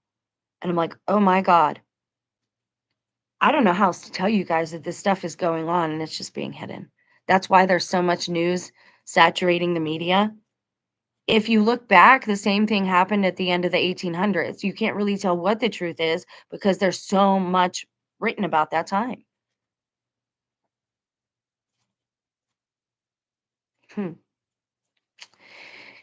and shall destroy them in secret places, so that no one may know where their bodies are. He shall slay the old and the young, and shall not spare. Then the fear of him shall be bitter unto their land. He shall execute judgments on them as the Egyptians executed upon them during 30 and 4 years, and he shall punish them. And he shall beget children, who, succeeding him, shall rule for shorter periods into their parts, cohorts, and a powerful king of the west shall come, who shall conquer them, and he shall take them captive, and burn a part of their temple with fire, and shall crucify some around their colony. That's it. That's right now. You can think that it's back, but this is end times. And Christ said, "Well, this is the end of the age now." Yeah, it was the end of the age because he was passing. It was the end of the age because nobody. Soon is different. We know this. This is how prophecies, though, you come to see if they're true or not, is they start to be understandable. If you can't understand them, then they have not come to pass yet, or they're not for you to understand. And I'd be concerned by that if I were you. Why aren't you feeling more conviction? Why isn't your heart awake?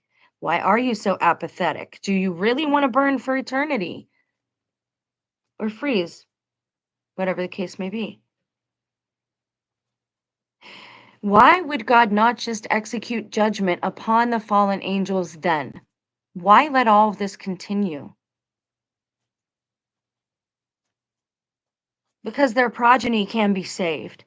They've been lied to by their parents, but I'm pretty sure they can be saved.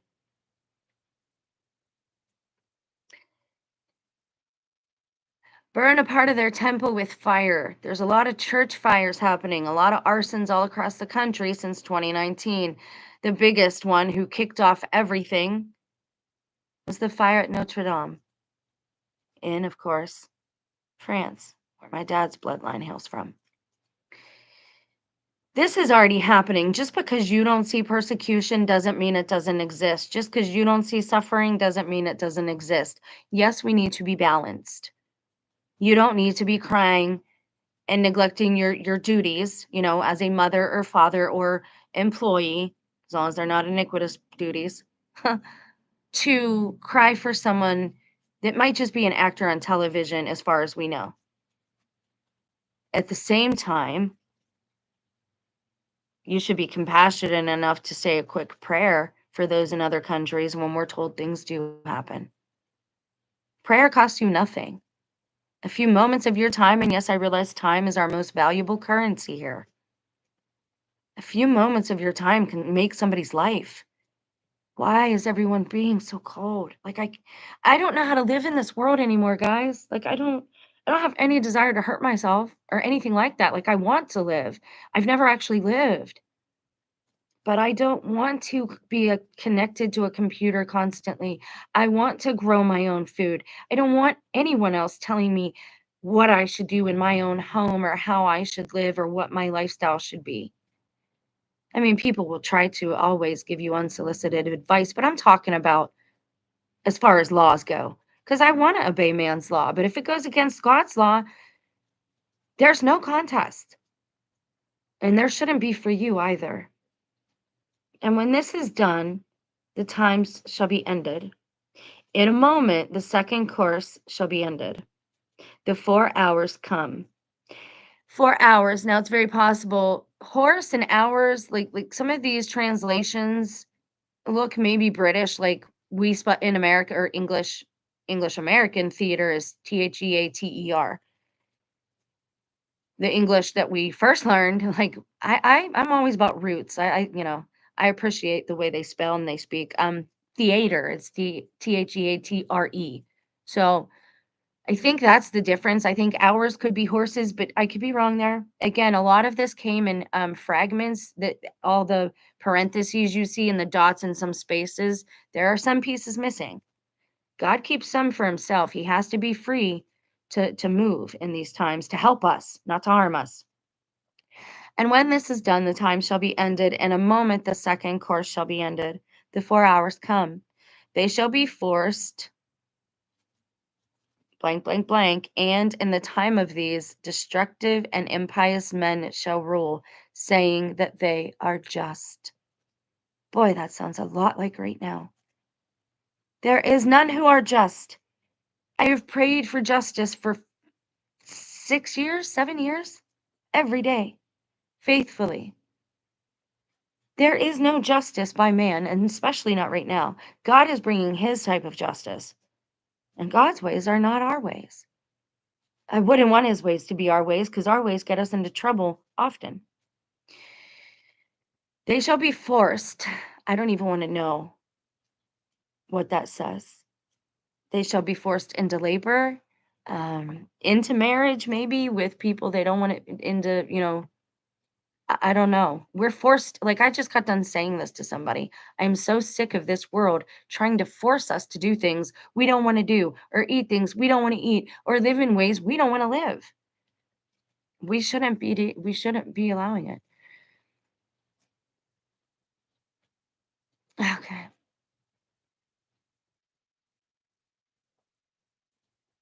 I'm sorry. It gets discouraging that nobody is commenting or watching and nobody can do a thumbs up. I know that people who are watching are probably local people. I'm going to give my enemies a shout out at the end of this video, so you might want to come back. Let's see. They shall be forced, God knows what, and in the time of these, destructive and impious men shall rule.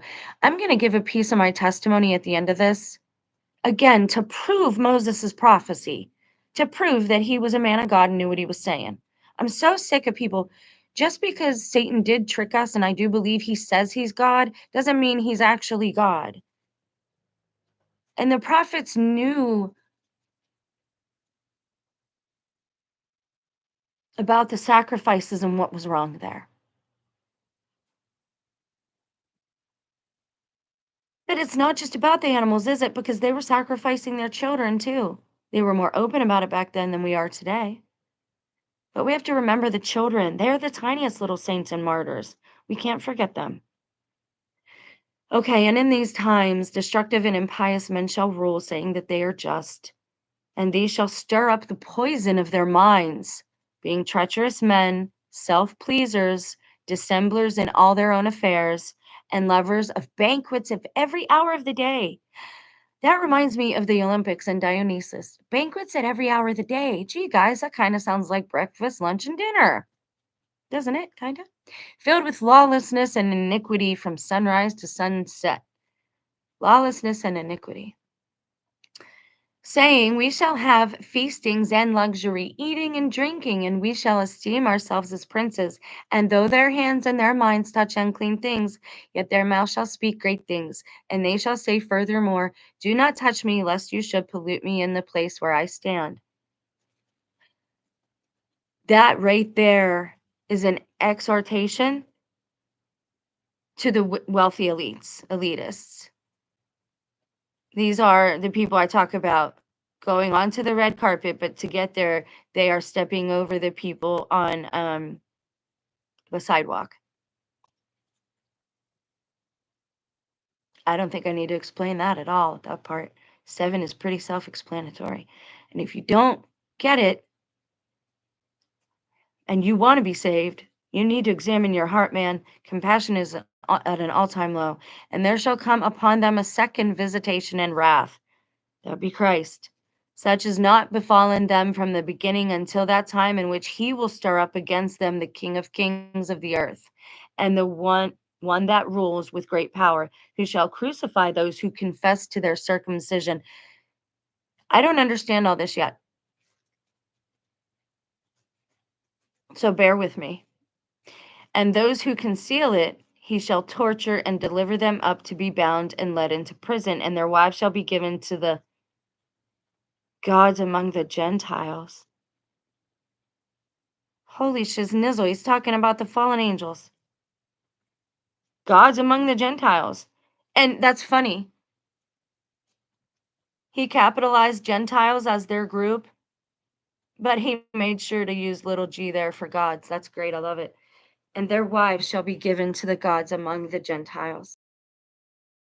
Gentiles, that could be the elitists. I don't know, but we know, I think it's the fallen. And their young sons operated, oh my God. All right, so here we go.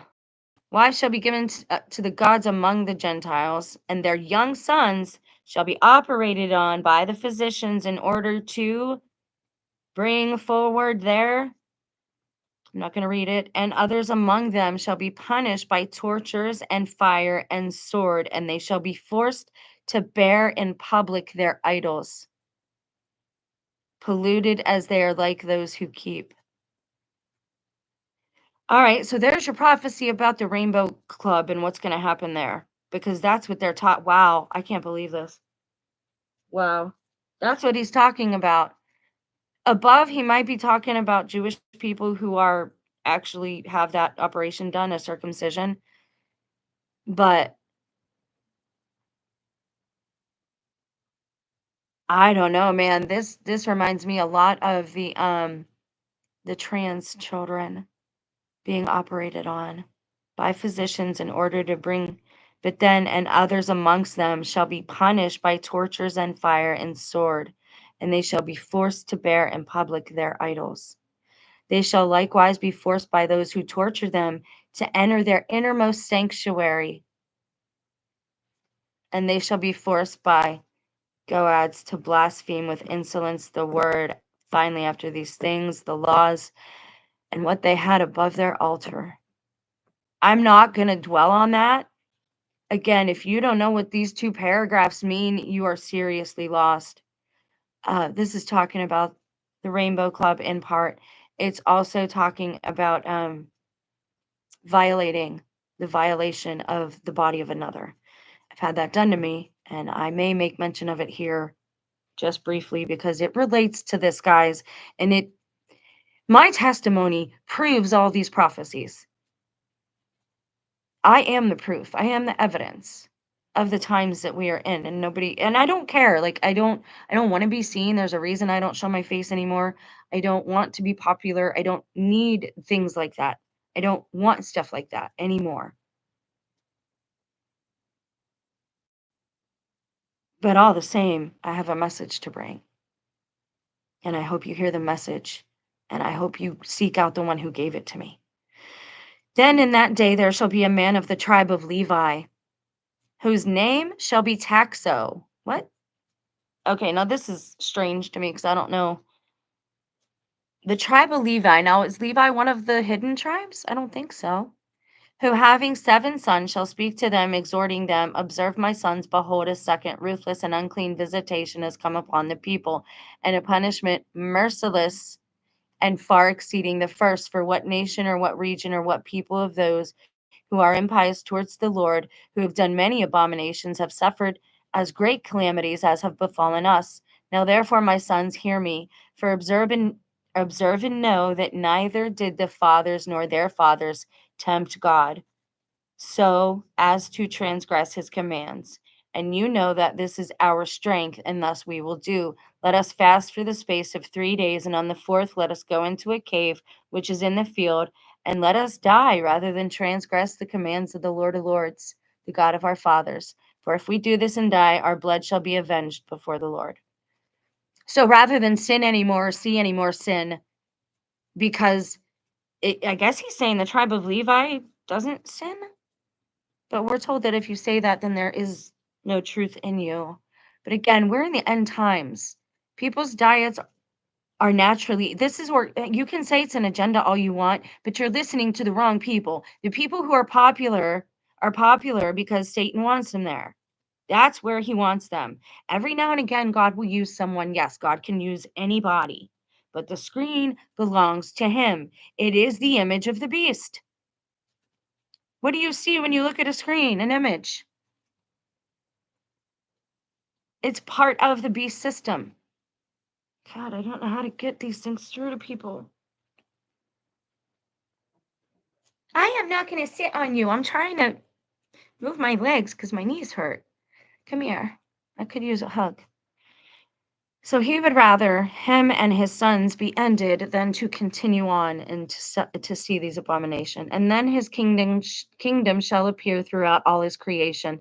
And then Satan shall be no more, and sorrow shall depart with him. Then the hands of the angel, then the hands of the angel shall be filled, who has been appointed chief. Is it Michael? And he shall forthwith avenge them of their enemies, for the heavenly one, look at the capitals, will arise from his royal throne, and he will go forth from his holy habitation with indignation and wrath on account of his sons. Wait a second. His sons.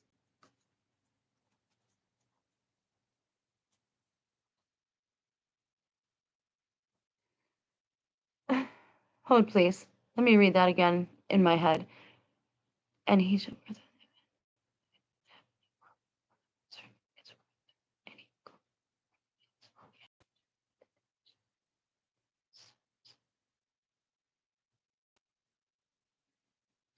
Okay, we know the Father in heaven has sons. So either are they talking about Father here or Jesus? Because if they're talking about Jesus, he just opened up a whole giant can of worms, which I had already thought and suspected to be true. I don't think it's an agenda. But moving on. And we learned yesterday when we read that the earth doesn't actually shake. And we know it's a pedestal and it has like the two towers, like the Masonic thing, man. They got a lot of things right. That imagery.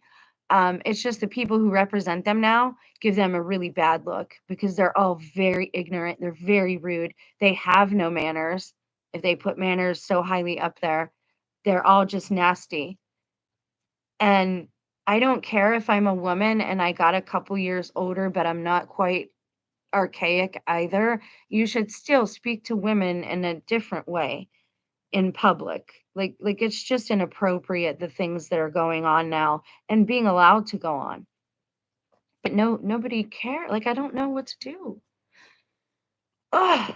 Okay, so I don't think the earth actually shakes anymore. I think when it shakes, it's stuff that's going on underneath. And if God shakes the earth, it's him literally shaking it from the foundations. Or it's the giants walking around because they're awake. You can pick anyone you want. Now this is gets weird too. It says, and again, people are gonna say, well, didn't he just end all the bad stuff? Isn't Christ here? Well, yes, Christ is here, but they're getting in depth now. They're explaining it. Just like there may not be two creation stories in the Bible, that's just a writing style. I don't know how to deal with this stuff anymore. This is stuff we learned in grade school, guys. Like it's basic. And I have sometimes for that stuff, I don't have the best memory. If it's an image, a smell, or a word, a book, those things I can't seem to forget. I don't know if they're talking about angel be no more. The hands of the angel shall be filled, who has been appointed chief, and he shall forthwith amend. For the heavenly one will arise from his royal throne. The earth shall tremble to its confines, shall it be shaken, and the high mountains shall be made low, and the hills shall be made shaken and fall.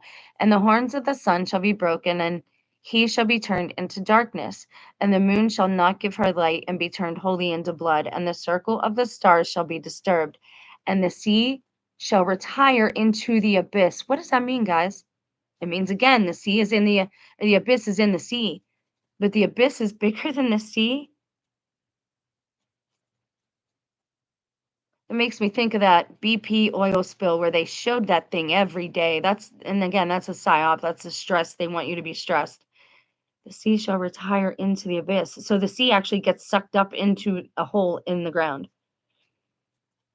And the fountains of water shall fail, and the rivers shall dry up, for the Most High will arise, the eternal God alone, and he will appear to punish the Gentiles, and he will destroy all their idols. Then you, O Israel, shall be happy, and you shall mount upon the necks and wings of the eagle, and they shall be ended, and God will exalt you. And we're going to stop here until tomorrow. For the Most High will arise, the eternal God alone, and he will appear to punish the Gentiles. Da, da, da. And he will cause you to approach the heaven of the stars in the place of their habitation. And you will look from on high and see your enemies in Gehenna. And you shall recognize them and rejoice. And you shall give thanks and confess thy Creator. Gehenna is like hell. And do you, Joshua, the son of Nun, keep these words and this book for my death, Assumption, until his advent there shall be. And now we get into like weeks and years where they're counting things. Should I just finish it? How long is this? Gosh, I'm gonna have to have a timestamp. I didn't mean it to be this long, guys. I apologize. When it's rainy, though, I don't really have a lot that I'm responsible for. Okay. So we'll just go. Can we go through it real quick? Well, this is where he talks about death. So I kind of do have to round it out. Okay. So, and when Joshua heard the words of Moses that were written in his writing and all that he had before said, he rent his clothes and cast himself at Moses' feet. Oh, sorry. And this is the course of the times which they shall pursue till they are consummated, and I shall go to sleep with my fathers. Wherefore, Joshua, you son of Nun, be strong and of good courage, for God has chosen you to be minister in the same covenant. Until his advent, there shall be 250 times from my death, Assumption, until his advent equals year minus weeks equals 1750 years. What are they? Because Christ hasn't come yet. I would assume he's talking about Christ there, but I don't know. And when Joshua had heard the words of Moses that were so written in his writing, all that he had before said, he rent his clothes and cast himself at Moses' feet. And Moses comforted him and wept with him. And Joshua answered him and said, why do you comfort me, my lord Moses? And how shall I be comforted in regard to the bitter word which you hast spoken, which has gone forth from thy mouth, which is full of tears and lamentation, and that you depart from this people? But now what place shall receive you? Or what shall be the sign that marks your sepulchre? So he's asking, where will you be buried? Because they want to worship you. They want to turn you into an idol. Or who shall I'm sorry. The Israelites, like, they're always messing up, man. Always. Maybe I am one of them. Like, and you like want to root for them, but sometimes you're like, man, you guys are it's like knocking your head off up a brick wall talking to them sometimes. They're just not hearing it. How therefore am I to foster this people as a father, his only son, or as a mistress, her daughter, a virgin who is being prepared to give into the husband, who she will revere while she guards her person from the sun? Oh, and then he says, who shall pray for them? Where shall your sepulchre be? How shall I know where you are? You are departing. Who shall feed these people? Well, Moses is telling you, kid, you're going to do it. You're going to feed them the word of the Spirit. And what wisdom or understanding have I that I should judge or answer by word in the house of the Lord? And the king of the Amorites also, when they hear that we are attacking them, believing that there is no longer among them the Holy Spirit who is worthy of the Lord, manifold and incomprehensible, the Lord of the word who was faithful in all things, God's chief prophet throughout the earth, the most perfect teacher in the world, that he is no longer among them, shall say, let us go against them. Because see, right, Moses, quote unquote, dies. He decides to die right outside the gates of the promised land. Moses doesn't get to go in. Only 3 people get to go in. And unfortunately, this is probably bad of me, and I'll have to read it and make amends. But one of them is Joshua, but who are the other 2? Oh, shoot. And anyway, that's where he meets Rahab, and Rahab is of Christ's lineage and David's lineage, and he ends up defeating them. And God tells him how many times to walk around the wall, and then where and when to blow his horn. He used sound frequencies to bring down the wall of Jericho. And I did a whole video teaching on that, but I think it might be on the main channel. And honestly, I'm discouraged by the lack of people. I'm ready to maybe just be a vagabond and start speaking little words here and there to those who will listen that God gives to me. And Joshua had finished these words. He cast himself at the feet of Moses. And he's saying, what he's saying here is that if they go in that town without Moses, they're gonna annihilate us if they know that you're gone. They're gonna have no fear of us. Moses took his hand and raised him into the seat before him, and answered and said unto him, Joshua, do not despise yourself, but set your mind at ease and hear my words. All the nations which are in the earth, God has created, and us, he has foreseen them and us from the beginning of the creation of the earth unto the end of the age. Nothing has been neglected by him, even to the least thing. But all things he hath foreseen and caused are to come forth. Yes, all things which are to be in this earth the Lord has foreseen, and look, they are brought forward into the light. The Lord has on their behalf appointed me to pray for their sins and make intercession for them, for not for any virtue or strength of mine, but of his good pleasure. Have his compassion and long suffering fall into my lot. For I say unto you, Joshua, it is not on account of the godliness of this people that you shall root out the nations. The lights of the heaven, the foundations of the earth have been made and approved by God and are under the signet ring of his right hand.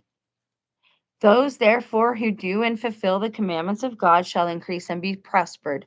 But those who sin and are set at naught the commandments shall be without the blessings before mentioned, and they shall be punished with many torments by the nations. But wholly to root out and destroy them is not permitted. For God will go forth, who has foreseen all things forever, and his covenant has been established, and by the oath which I'm gonna have to see if anyone else has any more fragments because it can't end there. I want to hear like the rest. I have one more part or place. Hang on for a second. On my phone, I had a different link for this, and I just want to check and see if there's more pages to this one than there is in that one. Because there it is, the mysterious substance. Okay, so I can touch base. I'm going to do a short video upload. Not a short, but just a video upload. More on the Ichor, or we could do a long research with me video on it.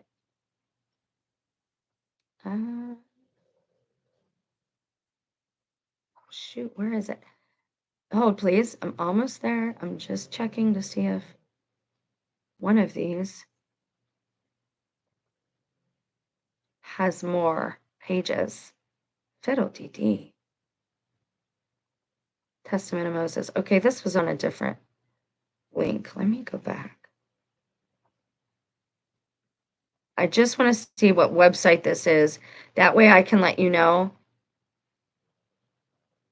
That's it. That's all there is.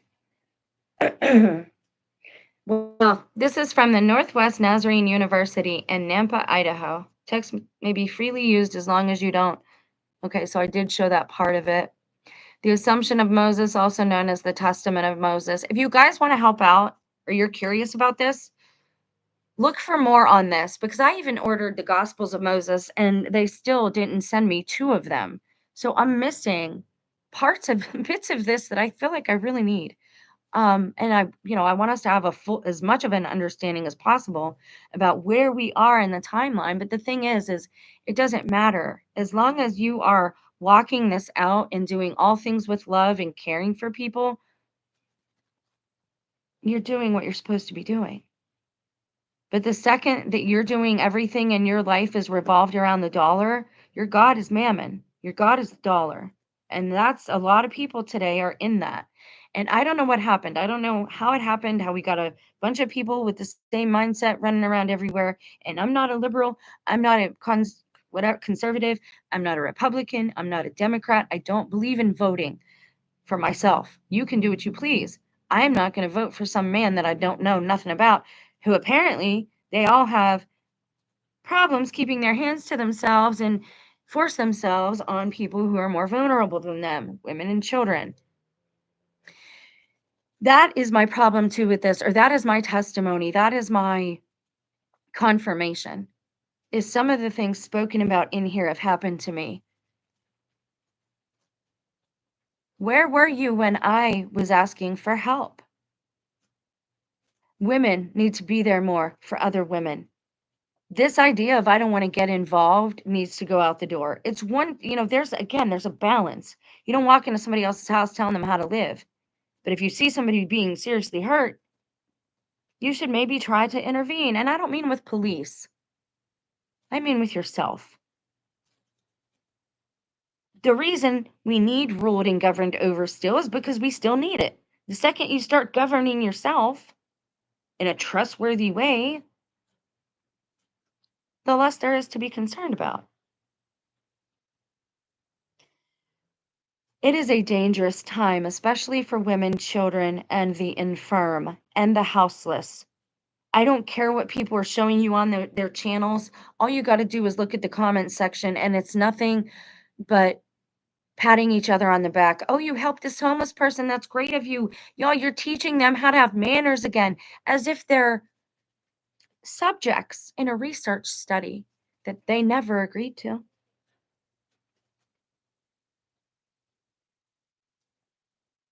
My mother-in-law once told me, and I think she told me because of my own history, that her aunt had sold her sister's babies down at the border because she didn't think she needed that many children, and she sold them for 50 cents each. That is what built this country, folks. My mom was left with her two brothers in a hotel room, allegedly. This is the story, and I have one picture that I saw. But they do look malnourished. And they were there for a couple of days before authorities found them, and they were then given to their father, allegedly. I have a grandfather who's had several families. Again, it's not about me. Be patient and have the compassion to at least hear somebody out. It's not about me. It's about what could happen to you. I went to my family and friends when I saw things getting dangerous. I asked for help like we're supposed to do. The second my son turned 18, my whole world collapsed. I didn't do anything wrong at that time. They used me as a womb. And many women are in this situation and don't even realize it, and you won't realize it until your child hits 18, especially if they're male children and the father wants more to do with them. Or certain things can be passed down to them. Shame on you, Sherry. Shame on you, Jackie, for not setting a better example. Shame on you, Sally. You know what you, for all of it. Shame on you, women, for not welcoming me more and setting a better example.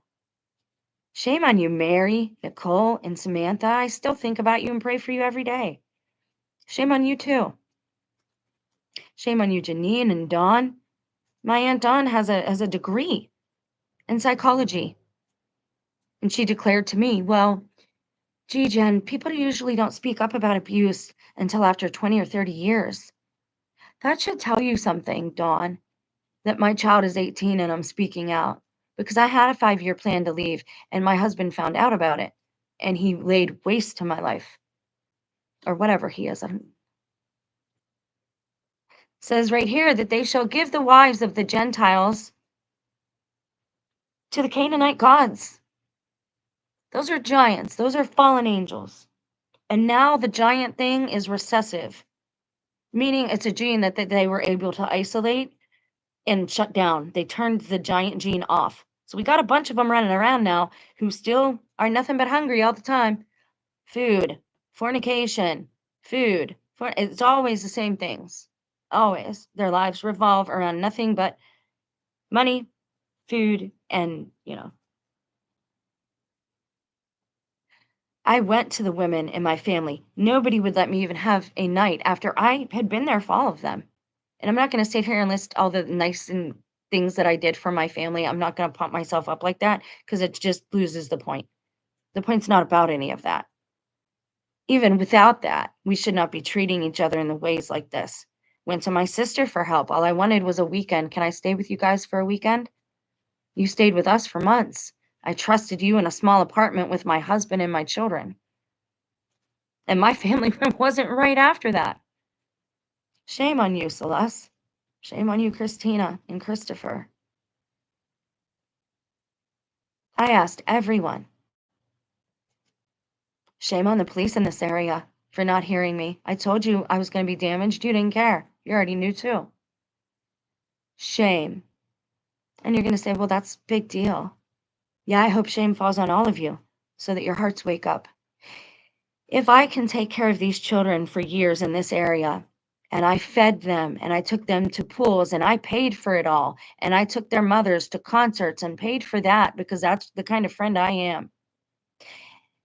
And then these same boys somehow dose me repeatedly, I think my husband has, in my bedroom and violate me. And I believe that's some type of punishment for something that might have happened to my loved one. He might think it's my responsibility. It's kind of hard to wake up and help somebody else when you're being abused too. Stop blaming the women. Stop blaming the mothers. You guys know what you're doing. And it's going to all be exposed because we're at a point now, we're at a threshold, the horizon point, where everybody has to make a conscious, informed decision. So everything is going to be exposed. You won't be able to hide. The only problem is it might be too late for some. You might already have the mark. You might have already done that. You might need God to fix you. Allegedly, you have to be a martyr then, but I don't know if that's true either. They might just say that because, again, they want us to agree to our demise. That is why so many people try to end themselves on live TV, and we're going to look into that because, again, Moses got 120 years, and he literally decided to sit down and die one day at the end of that 120 years.